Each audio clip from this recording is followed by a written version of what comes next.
Welcome to the Brothers Dim. We want to reflect a little bit about... I got a fucking text message. You go ahead. Welcome to the Brothers Dim. We're going to be talking about getting flustered and responding emotionally. What? Sorry, is that flustering you? Oh, fuck. See, I'm completely off track, and that's what we're going to try and deal with this week on the Brothers Dim. But first, let's talk a little bit about what happened last week. I couldn't resist.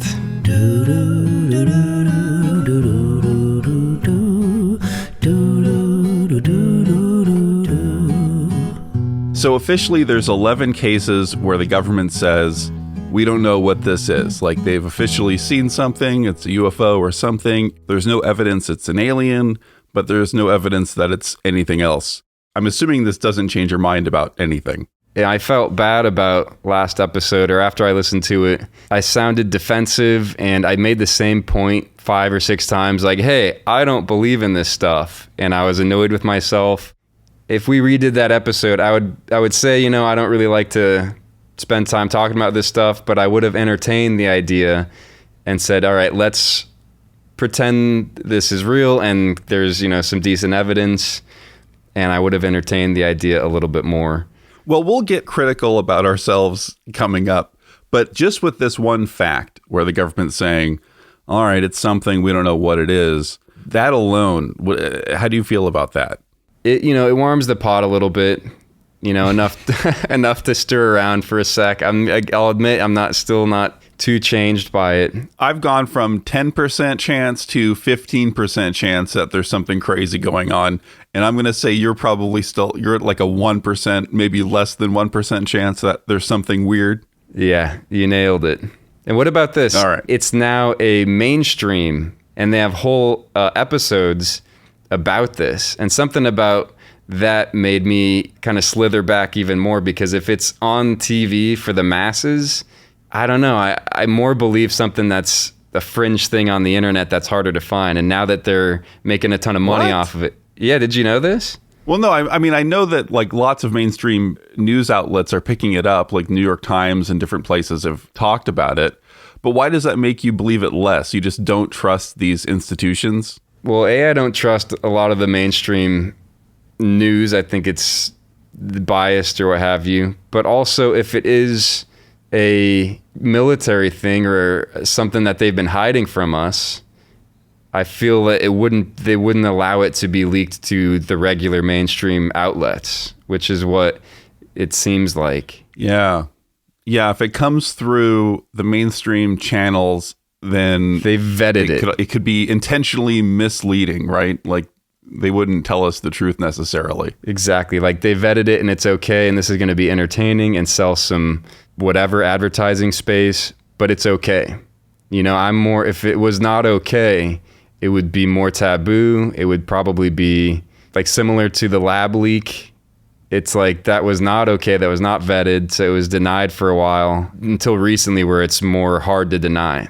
I don't know. This is just me thinking, but like some of this stuff is vetted, or it's gotten the thumbs up to be on the mainstream shows. And if it has gotten that far, I feel like it's not as crazy as we might think. They're not hiding as much. So let's get into welcome to the Brothers Dim. We're going to be a little bit critical today. We're going to sort of talk about our last episode. We were talking about aliens, but that was not the intention when we actually started. The intention was to talk about the metaphor of conspiracy theories. That was sort of the idea that I went in with. And aliens was just one of the topics.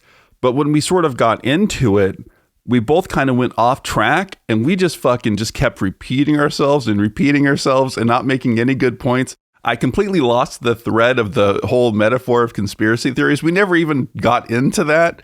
You know, the idea that like a lot of these conspiracy theories, we don't know whether or not they're true or what's real, but it's still interesting to think about why people would believe them.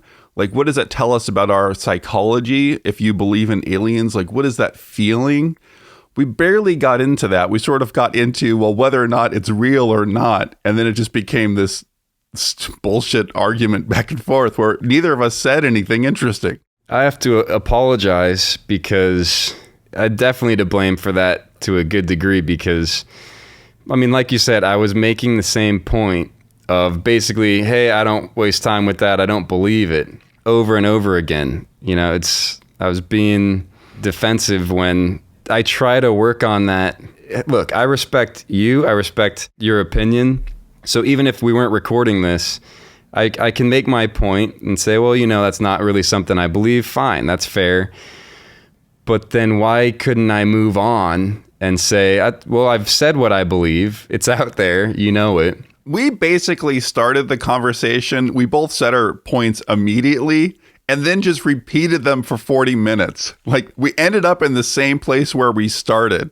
So why do you think that happened? Because this is not unusual. Like, I sort of recognized this pattern when I was editing the episode, and it was like, oh yeah, I have this problem where I break down in conversation when I'm trying to argue something and I get emotional. I get completely sidetracked. I lose the thread. Like, all of my ideas evaporate. I don't get to any of my points. It just becomes this emotional thing where I'm either defensive or whatever, and the conversation falls apart and I lose any argument that's happening. And I hate listening to it too. Like, when I heard myself getting flustered, I was like, oh my God, not only is he not making a point, but like, it's annoying to listen to this voice. And I thought you did a much better job, or maybe you just edited me out enough where it looked better. No, because when I was doing the same thing and making the same point, at least you were trying to put it in a different context and say, all right, okay, you would like clarify, all right, this is what you're saying. Well, why don't we think about it like this? Or what about this perspective? But why was I doing that? That wasn't the point of the conversation. We were supposed to be talking about the metaphors. Why was I so stuck in trying to convince you? Like you said, when you get emotional, you, me, whoever, then you get defensive, at least for me. Like, let's put it in the perspective of if we were in a group, you were having this aliens debate or whatever it is. I'm kind of trying to make my point to you, but then you get embarrassed about the world around you. So you want other people to know how you feel and that you handled yourself well. And I think that almost fuels this defensive emotional reaction to whatever confrontation it is more than the person, if there's people around. I mean, I don't have a clear logical explanation, but it's clear to me that when I get emotional, I lose control of the conversation and I can no longer get to my points or have any insight. And that's a pretty blanket statement for my whole life. Like, I just remember growing up and into my 20s with my friends, like, they knew that all they had to do was fluster me and then I'm lost. I lose whatever the argument is or the debate, whatever the conversation is.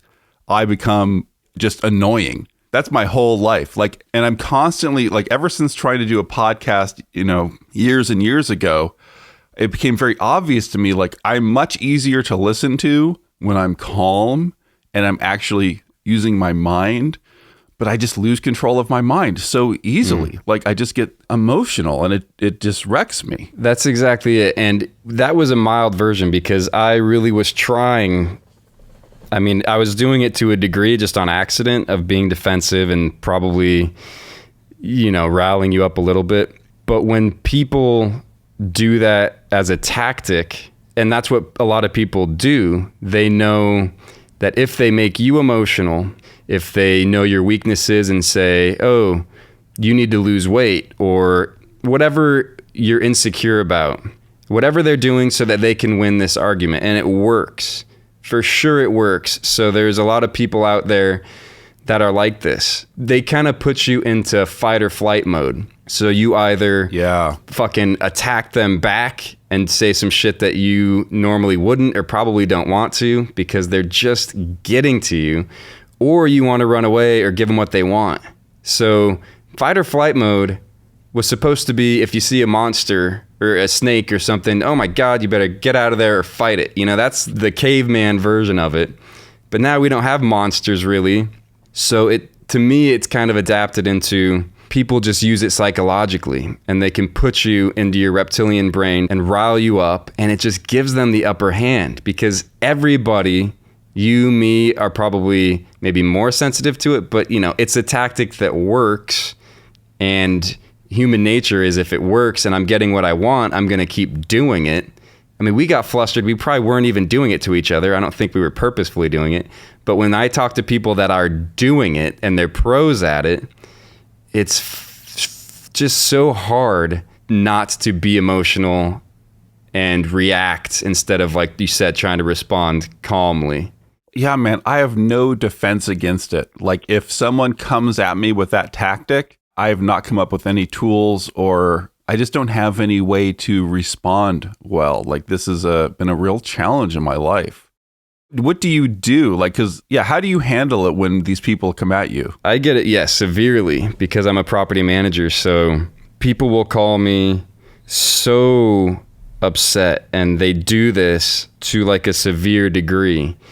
But what I'm learning now is that, if you think the feelings of getting emotional and, whatever, getting nervous and your heart's beating, or it's harder to talk because, they're fucking screaming at you or whatever it is. If you think that just with practice that goes away, I think I've abandoned that. Like, that's always going to be there. And I guess it's, if you practice other ways to respond, you can make different habits. Like, before I was aware, that I was doing anything, that I was reacting emotionally, and before I could put words to what I was doing, you just have habits of how you automatically respond, which is usually just emotionally. Because if you're not thinking about this stuff, if you don't have an awareness that you're giving in to what they want, or you're responding in an unhealthy way, you're just going to go with the automatic, what happens. So growing up, I developed all these automatics before I could even put words to what I'm doing or why do I feel shitty. I just did because of my habitual nature, how I kept responding. So I guess now that I have at least an awareness of it and can step back and say, practice some different responses, think about some different tactics, think about why people are doing this. So then I can implement these tactics and maybe slowly change my habits. If that makes sense. Well, I wonder if you can get more specific. So here's my problem. I think it's awareness in the moment, right? So you're talking about these habits that you can practice and being aware of why the other person might be acting a certain way, and being aware of yourself and how you're responding and maybe the way you should respond. All of that awareness is what sort of evaporates when I'm emotional, right? Like you said, the lizard brain, you sort of fall into this mindset of fight or flight, and my awareness goes away. So it's sort of hard to pause and stand back and observe the situation. I'm too in it. And that first step of just being able to step back, that is a challenge for me. I don't know how I can start doing that. Yeah, I mean, well, all right, so I'll start with basically treating the person like it doesn't matter that they're being rude. Like, for example, in a working environment, if a tenant or a customer, I'll just say tenant because I'm a property manager, is asking me for something and they're being very rude and aggressive and, again, making jabs at me or screaming, they're still going to get the same response as somebody who's doing it in a nice way, who's kind and saying, hey, this happened, I need this. In the end, if I'm being kind of a fair employee or a fair worker, I'm not going to factor in the emotions and how they're asking. They're going to get the same thing. So what I do when somebody's rattling me and screaming at me and whatever is I just try to be more clear about what I can do for them. Usually it's not what they want. They want me to be able to do more for them, but I can just try and be clear and say, this is what I'm able to do for you, and kind of just separate the taking it personal. Like, basically, I'm not going to reward the nice person, and I'm not going to punish the rude person. Now, does that always play out like that? No, because if the person's a total jackass to me, maybe I don't give them an extra credit of $100 or whatever it is. Later on, emotions do kick in, but I think it's good to stay in that headspace while you're dealing with somebody who's just irate. But then it's just what you have the routine, like the circuitry in your brain is sort of wired that you know the steps you're going to go through, the response that you're going to make, regardless of how you're feeling. I try to detach to a degree, because what I guess you can actively do is just everybody says this, but try not to take it, personally. Like they're, trying to make it personal, but I'm only able to give them what I can give them. So if they want to make it personal and say, well, you're doing a bad job, you suck at this, what have you, I'm still only able to give them, what I can give them. And a lot of the times they'll talk themselves out, or I don't even because I'm nervous. It's hard for me to talk because they're being so aggressive, but I don't really have to because they're the ones that are doing all the talking. And they'll almost, a lot of the times, if I don't say anything or say very little, they de-escalate themselves the situation a little bit on their own. So just by me being there and not biting and being aggressive towards them, just kind of letting them kind of vent it out or what have you, they'll let some of the air out of the bag. That does happen a lot. Like sometimes without me saying almost much at all, but just by staying calm. And my other coworkers a lot of the times will start fighting with them and saying, no, this is not how it works. You need to be doing this. Like, I told you this before, this blah, blah, blah. They're getting a little bit more confrontational. I take that path rarely, and usually they kind of de-escalate themselves to a degree. You might get flustered internally, but you just try to remain calm externally, and that sort of de-escalates the situation and they burn themselves out. Yeah, because I've tried so many times to fix what happens internally, or getting upset at myself for becoming nervous and not handling it like I want to. I still do that, but I'm learning how to just accept that I'm in that fight or flight mode, and that's not changeable. Like maybe with time, it does get a little bit easier when I do these situations over and over. That's not changeable. But when you change the way you respond, kind of your habits, then I guess it gets a little easier. You either change your habits a little bit, or you get a little more experience and a little more confidence to know that you can handle this. And plus there's an element of, which is kind of hard for me, of not really giving a shit. Like, it's not so precious, like, oh my God, I have to handle this, or it's like, whatever, this, almost having fun with it if you can, or like seeing it through that light. Because, if you're taking it too seriously and caring so much, it just hurts. So it's kind of like that thing where somebody's losing their mind and exploding, and somebody has the presence of mind to make a joke about it or kind of point out the comedy in it. It's like, oh my God, this is ridiculous. And just because this person wants everyone to be serious and hear them and be so correct, doesn't mean you have to give them what they want. You don't have to care as much as they want you to care. I'm working, so I have to care to a degree, but even at work, I've gotten good at, or better at, just calling people out. Of like somebody who always calls me and hangs up on me, I'll go, let's see if this one ends in a hang up or something. Like, I'm allowed to say stuff. Well, wait a second. That to me sounds like you're sort of adding fuel to the fire, right? You're adding this confrontation where you're pointing out, oh, maybe you're going to hang up this time. Like, why bring that into the conversation? Because don't you want it to just go as easily as possible? Like, if they're doing something unreasonable, are you making anything better by pointing out how unreasonable they're being, or does that make the situation worse? I think that's one of my favorite tactics. I think it makes it better. You hold a mirror up to what they're doing, and you're not insulting them, but you're just clarifying the situation. So they want you to be emotional and respond, but if you're calm enough, you can kind of highlight that what they're asking for is not possible, and it's also very rude, or something like that. If you have the presence of mind to just kind of say what's happening objectively, it usually de-escalates it a lot. Like, it's insane. I'll answer the phone, and if it's this same person, it feels like I'm 30 minutes deep in an argument we've been having. And you're like immediately, I'm like literally throwing back like, ow, what the fuck? So if I answer the phone and he's just torching me. Like literally we've been arguing for 30 minutes. That's better to call that out. And I say, whoa, listen, it feels like we've been arguing for 30 minutes. I just picked up the phone. I don't even know what you're requesting. Like, let's figure this out.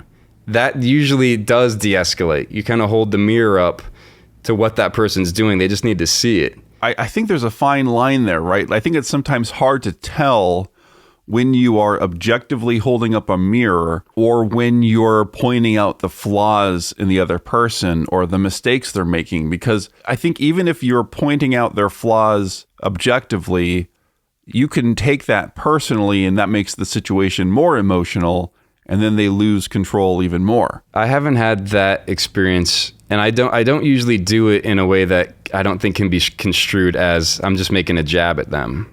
Like, one example I'm thinking of is this guy was just patronizing me. He was saying, oh, well, you can't do this for me. Did you know, guess what? Do you know there's a pandemic going on? Did you hear about this pandemic? I can't just go outside. There's a pandemic. He was like saying this stuff as if I never heard of the pandemic. And I just said, don't patronize me, because that's what he was doing. And then he almost always they backpedal, like, look, man, all right, I'm sorry, but like, all right, fine. And they take it back. If you can just call out that, or if I say, I do this a lot, which is fun or it's interesting, I say nothing. Like, they ask me so many questions, or they are rambling so much and basically trying to make me say something that I can't say. Like, they're trying to get me to say what they want, but I can't say it because I can't give it to them.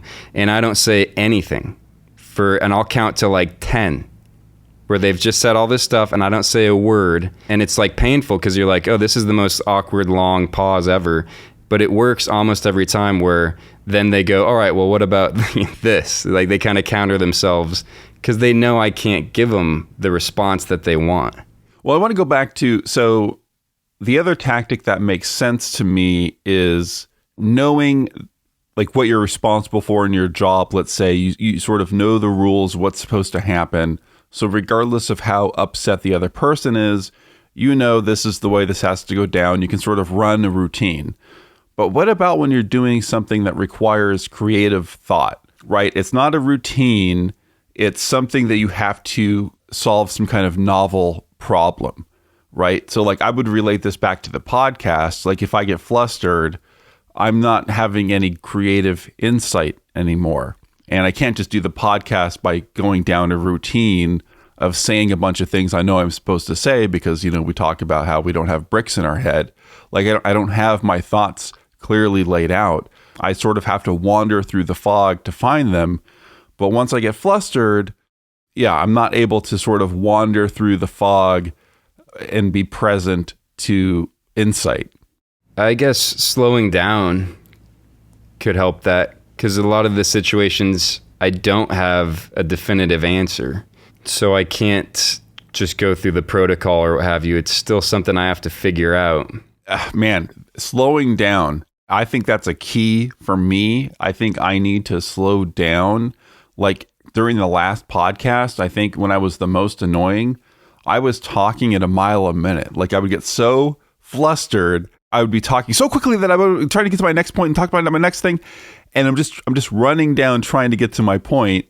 But because I haven't slowed down, I'm not saying anything interesting and I'm not being present. I think that's a key for me personally, is like, if I can just slow down, because my engine just does not rev up that high.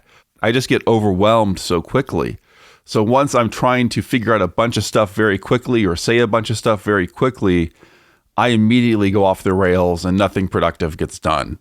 I have to move slowly. That's a tough one, because I think that's encouraged in our society, because I see that in a lot of conversations I'm in, that people, they want to get their point across and they want to hold the attention, and they think that to hold it, they kind of have to get through their point really quick. And I catch myself doing that too. And sometimes you just get excited or what have you.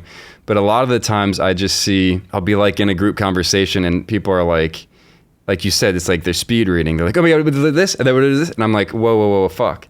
People naturally do that so much. And they think it's, I don't know what it is, but it's like they can control the attention a little bit more if they can talk a little quicker and like get in and out real quick. Yeah, I feel like the quicker you speak, the less you're saying in general, right? You're just using it as a tactic to hold attention. I think that makes sense. Like there's a lot of people on YouTube. I see people that talk very, very quickly. They grab your attention and they keep just talking very quickly. And I think for people who talk slowly, there's a lot of people in the audience who will just speed up the video. I think we're just used to listening to things very quickly. So you could, on YouTube, you can listen to things at 2 times speed. And I think a lot of people use that option, right? Like there's a 4-hour conversation I want to hear, and I want to hear it in 2 hours while I'm working out. And I think I can maybe listen to things quickly, but I can definitely not speak quickly and be insightful or present. There's definitely a too slow. Like I know a couple people who I like, but I'm pretty slow in my responses. And especially if I'm thinking about them and formulating them in the moment, but there are definitely people I feel bad for because it's just a few, whatever, too slow. And I'm like, I like what you're saying, but even too bad that you said that you just talk that slow naturally. But this also goes into, I think we kind of talked about it in simulated thinking, because these people that are, if you're in a conversation and it's one that starts to rev up and someone's going real quick and then somebody else is like, oh, you know what? I have something to say real quick. The things they're saying are usually pre-thought out. They're not something that they're coming up with. It's like, oh, did you hear about this? And they kind of condense some news story. They can talk really fast because they're not coming up with some original idea. It's just, oh my God, did you hear about blah, blah, blah, blah, blah. And it's something that they just read about or already heard about and are kind of regurgitating it. That's when it's, I think, easier to talk really fast. But if you're trying to come up with your own thought and your own take on it, you're going to go a little bit slower. And yeah, some people might just pass over you. What I see more than that is people aren't listening. Mm-hmm. They're just jumping in and sort of as soon as the other person says something that sparks a thought in their head, they jump in and they go on a tangent. And then in the middle of that tangent, the other person gets something sparked in their head. So they jump in and they take that on another tangent. And then by the end of an hour of a podcast, they've gone on 100 tangents and whatever the original thread is gone. And they've just started all of these lines of thought, but none of them have come to a conclusion, right? Like neither person is slowing down enough to actually be thoughtful in their response. They're just jumping in and driving the conversation forward. But at the end of it, it's just a bunch of these loose ends. Like nothing comes around. I see that a lot. And I feel like I obviously try not to do that, but it's hard because things won't stay in my head very long, right? If you start talking and then I have a thought about it, but you talk for another 2 minutes, that thought's probably gone, right? Like I can't hold it that whole time. Yeah, and you can't write it down. If I'm with one of those talkers, I just kind of, I think I just let them go because I hate trying to force my time, force someone to listen to me. And if it's the type of person that's going to chat a lot, and if in order to get something out, I really have to jam it in there and like maybe, talk faster or be very aggressive. Well, A, I'm probably not going to want to hang out with that person just to have conversations with, and B, I'll just be like, all right, well, I'll see what they have to say. Yeah, because I don't like, forcing myself into this conversation. And one thing that I actually noticed recently is sometimes I just don't got shit to say, like I'll be in my weekly meeting and everyone's talking or whatever the situation is. And people get this feeling of, well, I haven't talked in a while. I should be saying something or I have something to say. And I'm like, sometimes, you know what? They just said it or I have nothing really that good to say, no need. And good. And then when you do say something, maybe people listen a little bit more. Yeah, I can tell when I slow down and I'm actually meaning what I'm saying and I'm talking, that people actually do listen, as opposed to me just trying to be like, oh, well, let me jam this in there and I have lots to say. And if I'm talking and trying to make a good point and I get cut off or they're not listening, I just kind of, it's nice to just try and let it go. It has worked sometimes in the past. Like I remember being in certain situations where I would just remain quiet for a long time. And then once in a while, I, just speak some insight I've had or my reflection on what the conversation has been. And that's the most interesting thing that anyone has said up to that point. So everyone listens and then immediately goes off again. But I think that's sort of a stereotype or a trope of the quiet person who speaks rarely, but then everyone listens to what they have to say because it'll actually be good and everyone else is just full of shit. Yeah. But that's definitely not always the case. I think sometimes, you just get drowned out. And sometimes, to kind of contradict myself, if I know I have something valuable to say and everyone's kind of just rushing past all this and I'm not going to get it out. Sometimes I don't make that much of an effort to jam it in and I kind of regret it because I'm like, well, that was actually a really good point. And, that might have actually helped whatever the situation was. So occasionally I'll sense that I have something good to say. I know nobody else is going to say it and they're kind of brushing past it. And I'll, a little bit strong arm it and say, well, this is something that I think y'all need to hear. Yeah, because sometimes, if you have something good and you let it go because of just the situation, everyone's talking over each other, you'll regret it. I feel like I used to let my thing go too often, and then I would be thinking about it later, like, oh man, why didn't I just say that? Because now they're saying it now. It took them 3 hours to figure out what I could have said 3 hours ago. But I just didn't want to jam it in there. So there's no right answer. Sometimes do it, sometimes don't. I don't know. It's just finding the balance that works for you, I guess.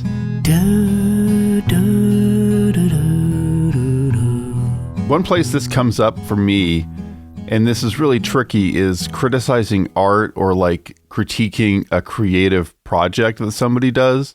Like when I was in film school, or just, I guess, whenever you're kind of doing something creative and you show it to someone else and they have to give you feedback, it is so hard to take the criticism objectively or to hear it because you're just so emotionally defensive. You're automatically taking everything personally and you almost can't even hear what the criticism is. You just hear that they're judging you.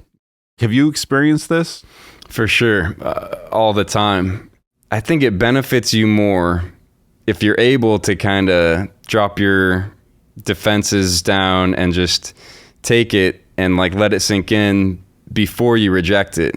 And then you can kind of decide, all right, that's his take. I still kind of like the way it was.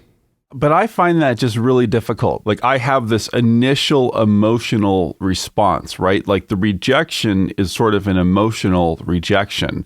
My intellect is not getting involved. I'm not thinking with my brain. It's my heart is reacting. And the only way I can deal with it is letting that initial reaction pass and then later contemplating the criticism and see if I can intellectualize it or sort of understand it on another level. So we kind of have the same approach then. You have to, it's going to happen, which for me, it's similar because it's going to happen. And either just let it pass, let some time go by, or just try to detach a little bit and let it sink in. So I think what a lot of people do, I'm sure you see this all over, is people will have an emotional response. And if they immediately jump in and try to intellectualize it or add logic, you can start having your brain back up your heart. You take it personally, and then you come up with a bunch of excuses, right? And you could just have a huge list of reasons why the criticism doesn't make sense or excuses why you were doing the thing you were doing. So you can come up with reasons, and I think that's the thing you can actively try to avoid. Mm-hmm. You can't help the emotional response, but don't jump in with a bunch of reasons and excuses. You save that for later when your emotions have calmed down, because you can sort of reason yourself out of anything. I think being defensive is almost always a bad look. I think it's fine to defend your work if you want to say, oh, well, this is what I'm doing and this is what my idea was. Then you can kind of do that without sounding defensive. Oh, no, but the reason this is like that is because this. It's subtle differences, being defensive and just defending your work. but I actively try in all aspects to not have that knee-jerk defensive reaction of, oh, well, this is, whatever it is, just defending something right away. Well, I feel like you should just have a blanket neutral response. Like, thank you, I'll think about that. Because you can't figure it out right now, and there's no reason to, in that state, like, argue with the person. Like, just accept it, and, like, move on. That's probably the right approach. But there's the people, this is when it's the fucking worst, is when somebody who is not in the field, doesn't know all of the knowledge that you've gained and all of the work that goes into whatever you're doing, and basically has no experience, hasn't done it themselves, hasn't been through it, and they come up to you and critique in this annoying way, and it's the hardest thing on earth to smile and say, all right, got it, thanks. It's probably a better response than saying, you have no idea what you're talking about. You have no experience there. You could dig into them, which sometimes it's just you want to. That would feel so good, because I don't know what's more annoying than, especially an amateur, or not an amateur, just somebody who doesn't do anything themselves, critiquing what you've spent hours and hours doing. It's so hard to stay neutral in those situations. Well, and I would say even in those situations, sometimes that person actually has something important to offer. They might be unaware of it, right? They might give you a bunch of feedback. Okay, this is what you got to do with this story. I would rather have this happen and this happen and this happen. And it doesn't make any sense, and they're an idiot. And they walk away. But then you can think about, well, why did that person have that reaction? Like, what triggered them and give them that response? Like, they might be seeing something that actually is a problem. They don't know how to express it or what the solution is. But especially when you're dealing with something like filmmaking or something where you're making stuff for an audience, like, you can take any kind of weird feedback and at least get to the bottom of, how is this hitting the audience? Because it's your job to figure out how to communicate with the audience, right? Mm-hmm. If you're completely not connecting, maybe some of it's on the audience, but maybe there's something you can do in the work, right? Like, maybe you are miscommunicating in your film or whatever. Mm-hmm. That's true, and you'll miss it. And I probably miss tons of stuff because I'm reacting emotionally initially. So even if you're right. If it is an amateur, even if they're going about it in a negative way, it's probably a better fallback to just be neutral, take it, you don't, not to engage and be combative, but just, I guess, like you said, kind of let it seep in, because maybe even, you're right, there's actually probably something to somebody who has no experience in it is picking up on something that once you go through all the experience, you're jaded by it, you don't even think about it. So you're right. Somebody with zero experience might catch some stuff that you wouldn't. So it's probably definitely a better reaction. Something I always regret, like, I'm having an emotional response, and if it's an argument or I'm trying to make a point, I jump to exaggeration or hyperbole, right? I start just stating my case in some kind of extreme sense. Everything becomes, I'm 100% certain, or you just exaggerate the numbers or the statistics you heard because you really want to drive in your point. And every time I've ever done that, I regret it, right? I know I've done it even in this podcast, right? If I'm making a point, I'll just emotionally up the ante a little bit, and then it just undercuts your point. The person hearing it can completely dismiss your point if you're just objectively wrong about the numbers, right? Like, you're trying to heighten it, but in heightening it, you make it inaccurate. And that way you sort of lose the argument. Yeah. Like, oh my God, that's going to cost $10 million. You kidding me? No, John, it's not. It's going to cost $7.5 million. Like, you're wrong. Yeah. And even if, it's an obvious overstatement or exaggeration, you're going to waste the time going back and forth of like, oh, no, it's not going to be that much. And you're like, no, I was just exaggerating. So it doesn't really do anything for time's sake either. But I would say the one time, sometimes I think that's good for, let's say, like a comedic touch on it. Because if you say something and you exaggerate it and it's more memorable and it makes somebody laugh, it might just, stick in that person's head a little bit more, where if you just go by the books, this is the exact numbers, then it's going to get a little boring. But if you use hyperbole for almost like a comedic take, maybe your point can be at least maybe remembered a little bit more, or add a little spice to it. So sometimes it could be useful. Well, I think it does work in comedy, but then there just becomes a fine line between when something is entertainment and when you're making an actual argument. So Rachel Maddow, her show or something was being sued because something she was saying was objectively wrong. And she had to make this case in court, or the show, I guess, and that no reasonable person would believe that the things she's saying are objectively true. Like, she's obviously exaggerating. And even though she says, this thing literally happened, that means it figuratively happened. And I heard this also happened to Tucker Carlson, where no reasonable person would watch Tucker Carlson or Rachel Maddow and actually think the things they're saying are real. It's expected that they're going to exaggerate and say things figuratively. This is now ruled in the court of law. So now they're basically saying, the companies behind these programs, well, the audience knows we're just exaggerating, and so you can't sue us. That's where it just really bothers me, where it's like, in something that's supposed to be the news, even people I watch that I like, they'll exaggerate, and it's like, you're kind of you're making the argument fragile, and you don't need to be. Like, you could stay objective and stay with the real numbers or the real facts and still make your argument. You don't have to exaggerate it. But I just see so many people do it emotionally. Like, they just get passionate, and then the numbers are just a little bit higher than they really are. And what about in a comedy show? You said that's fine. I would just hate to live in a world where during a comedy show, they have to say, hey, if we exaggerate in the show where we're doing comedy, or stop after every time they say, God, that was 1,000,000 times too many, and say it wasn't actually 1,000,000, it was 5, but we're just exaggerating. I don't want it to get to that level. Well, at a comedy show or a stand-up routine, the comedian will tell a story, and they're like, hey, this happened to me last week, or my wife did this, or whatever happened 3 weeks ago, and they're lying. But in that case, everyone knows that they're lying, right? It's a joke. There's a difference between that, doing comedy or a stand-up routine, and doing the news or having a real debate, right?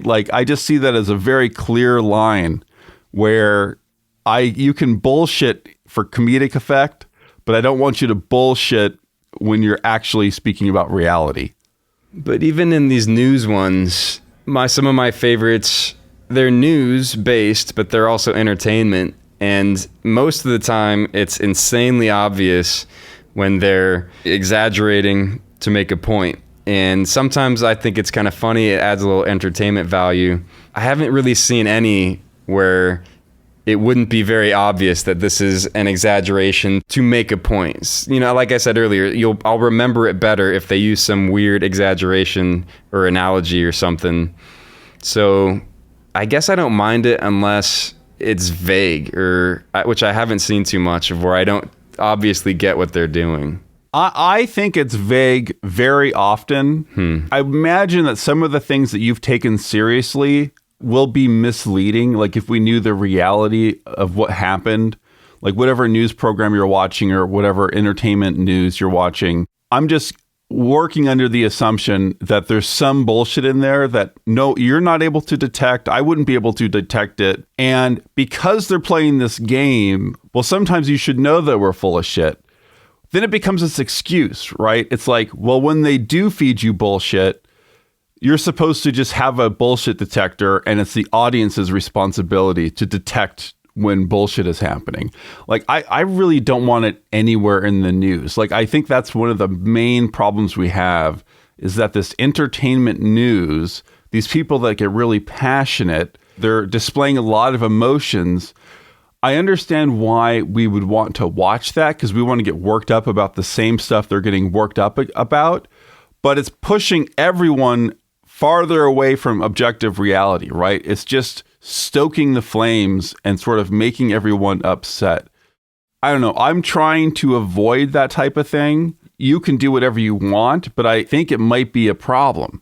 Well, then you kind of have to hone in and separate on what type of shows you're watching. Like a podcast, the ones I listen to, they usually even reiterate, we are not a news source, we are not whatever it is. This is my opinion on things. So I kind of expect them to get passionate. Again, for me, it's clear to me when they're overstating or exaggerating.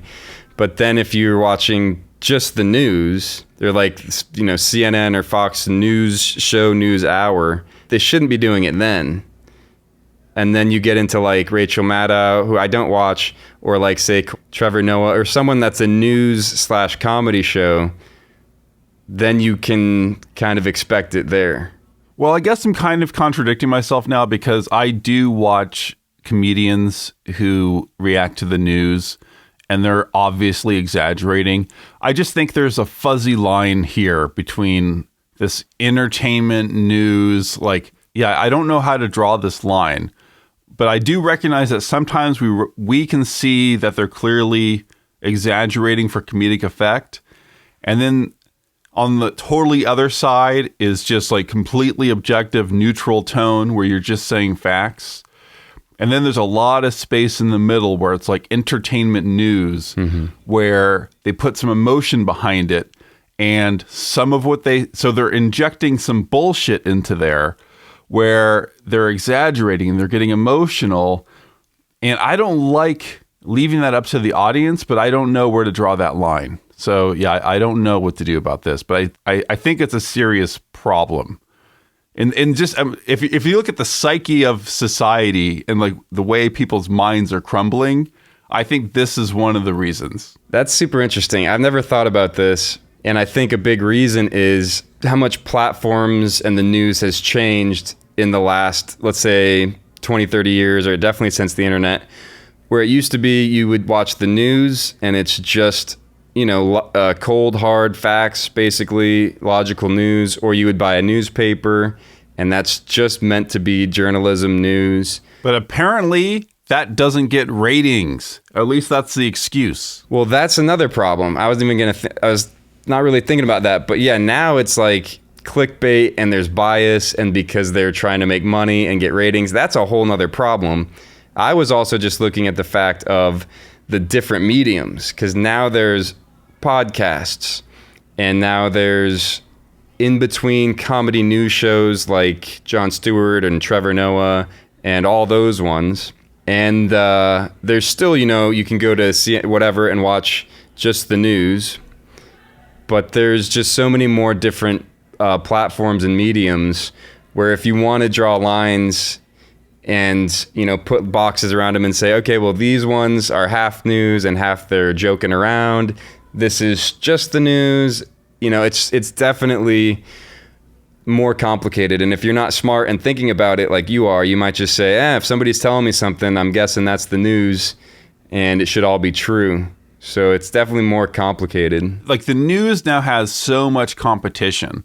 Like when you're talking about that neutral, objective tone, that's going back to when there was just a couple of channels and there was no one competing with the news, right? They would get millions of eyeballs regardless. Now for the news to get 1 million eyeballs, well, they've got to fucking up the ante.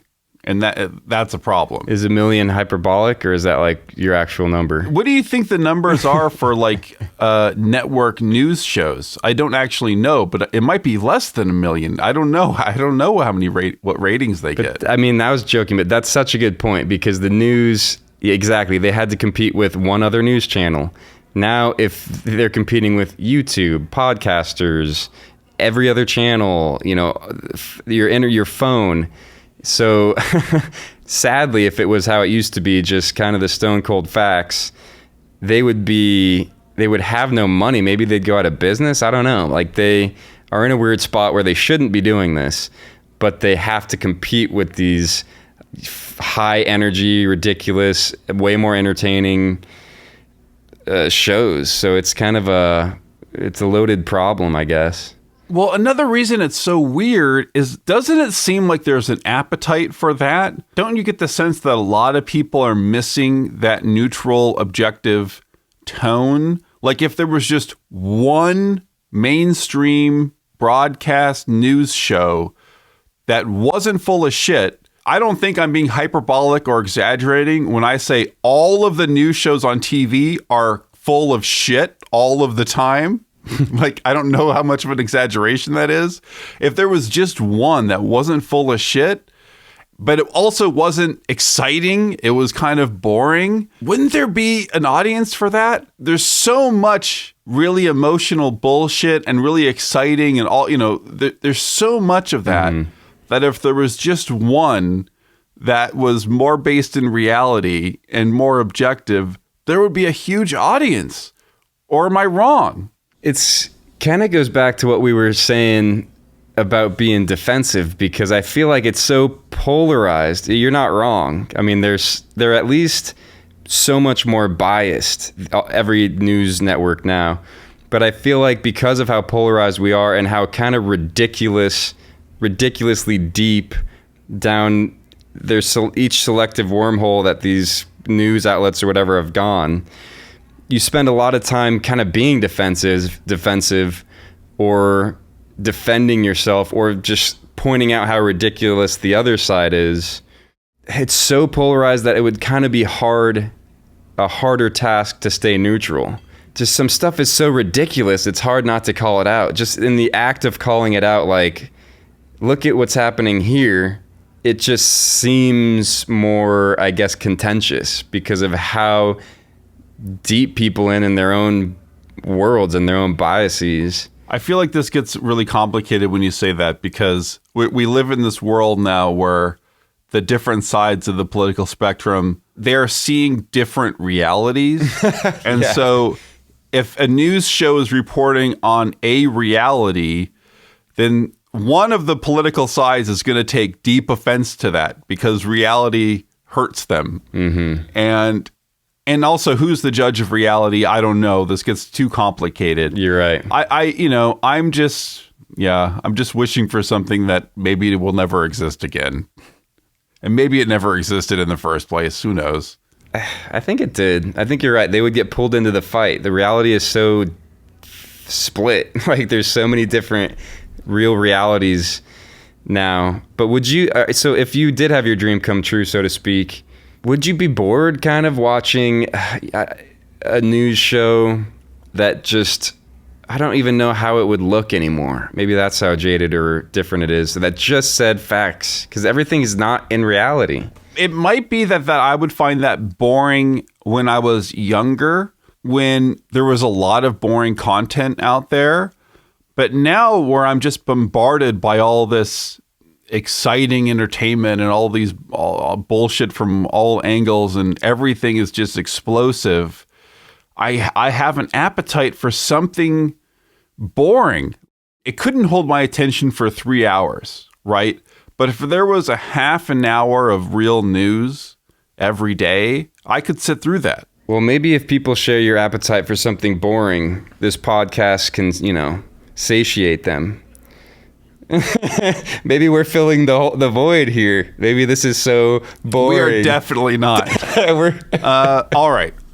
So let's get practical now about this podcast. What can we do to improve this conversation so we don't have a repeat of the alien conversation where we're just spinning our wheels? Like, obviously, my intention would be to stay calm, slow down, try to keep that stuff in mind. Obviously, my problem is that I'm not always in control, right? If I get emotional and I get upset, I become annoying and I lose track of the conversation. And so, I wonder, what can we do to improve? I consistently am telling myself when I'm listening is what I just said is, all right, slow down so you're not adding filler words that aren't necessary, like, or which I say a million times. Those are little baby things. But when you get passionate or emotional, those are some of my favorite parts. Like in simulated thinking, there was a couple things you were talking about, and you clearly were passionate and emotional about it, and it was very entertaining. Like I don't think it was a negative. I think it was a positive. So maybe there's something to, and this is another one for myself, of sometimes I feel like I have a low energy or I'm just monotone or casual. I think there's a level we can get to of we're talking about stuff that we are passionate about, and maybe it's passion and emotion are different. Like you can be passionate and be strong in your conviction and in your belief, and still you be aware, or keeping it slow, so you're not basically not blind emotion, but like aware, whatever it is, passion. I don't know. There's something to it. Yeah, like I think if we lose energy, or if just in general when people lose energy, it's harder to listen to them. Like I think it is good to bring passion and to speak clearly and authoritatively. And I think that is different. Like I think I can be passionate and energetic and care about what I'm saying and not completely lose track of the conversation. Oh, I just bit my tongue. Hold on. Speaking of speaking clearly and more concisely. Yeah, I know. God is real. No. Speaking passionately is good. And I think it's separate from going off the rails and sort of losing the train of thought in my head, right? The train has fallen off the tracks. That's the problem. Like, and I think that's separate from the emotion of passion or actually being engaged in the conversation. I think some of the things we've talked about will help. Like if I can remind myself to be calm and to slow down. I think the problem is it's not always going to happen. I can definitely see in the future just getting upset again and starting to like really rev up the engine. And maybe that's the time when you have to say something. But the problem is that if you're objective and you say, well, hold on, you're speaking very fast and it seems like you're upset, and you point out what's happening, I feel like that's just going to upset me more. Like that's not going to help. I don't know how that's going to work. Well, you're good at doing that for me without saying that. What do you mean? Maybe you summarize a point I'm trying to make and it brings me back to reality because I didn't really know what I was trying to say. You're kind of the thread guy, or, so I'll be just saying something emotionally or just that doesn't really relate to stuff, and you'll just relate it to the thread of what we're talking about. I can't even really describe what you do, but it kind of snaps me back into, oh yeah, into reality. We're talking about this, and I went off on a tangent. I didn't even remember what we were doing. So I guess I can learn how to try to be more of a big picture guy too. So I think that would work if we're both trying to stay on track of the overall arc of the conversation. If we're both trying to keep that in mind, if one of us loses track, then the other person can sort of remind them what we're trying to talk about. Yeah, I just need good ways to calm down, though. I think that's a big thing for me. So one thing to help calming down, or just something that I heard from John Gemberling, an improviser. Gemberlicking. He said once, he's on stage doing improv, which could be a very nerve-wracking thing. And he said you get nervous, you can't really force it away, but he knows that looks bad. If you're looking at somebody and they look nervous, then you kind of get nervous for them, and it's not a good look to be like nervous and on stage, but you can't not be. If you are nervous, you're nervous. So he kind of said just to fake like you're not, like you can kind of pretend like you're not, whatever that means to you. You can act a little cocky or just try not to look nervous. And I thought that really sunk into me because people don't see inside you. Like if you're getting emotional and flustered and it hurts you inside, you know it's happening, but all they see is what they observe. I do that a lot. Like when I do a cold shower, I think about it like I know I'm freezing and I put it on all the way cold. But if somebody was just watching me shower, they don't know that it's hot or cold. So the only reason they know it's cold is because I'm like, oh fuck, and like fighting it. If I pretend that it's warm, they don't fucking know. Yeah, I think that makes a lot of sense because if your internal state, if you get upset internally and then you start to externalize that, Now it's going to be reflected back in the other person, and they're going to get in a worse state, or they're going to be uncomfortable, and then that's going to feed back to you, and it becomes this negative feedback loop. Right? So if you can just be as calm as possible in your external presentation, that will just help almost every situation.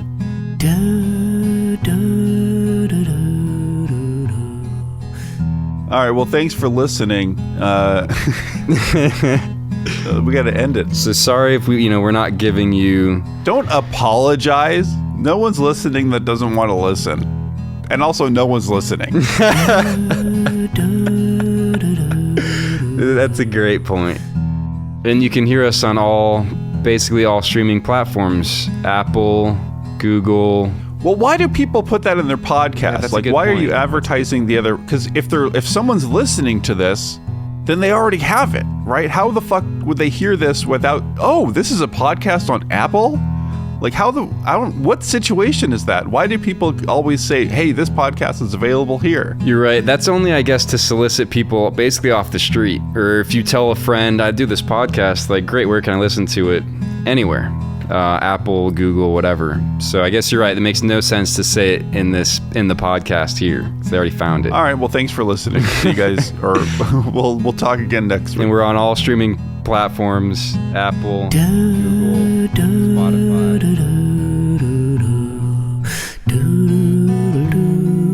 Spotify.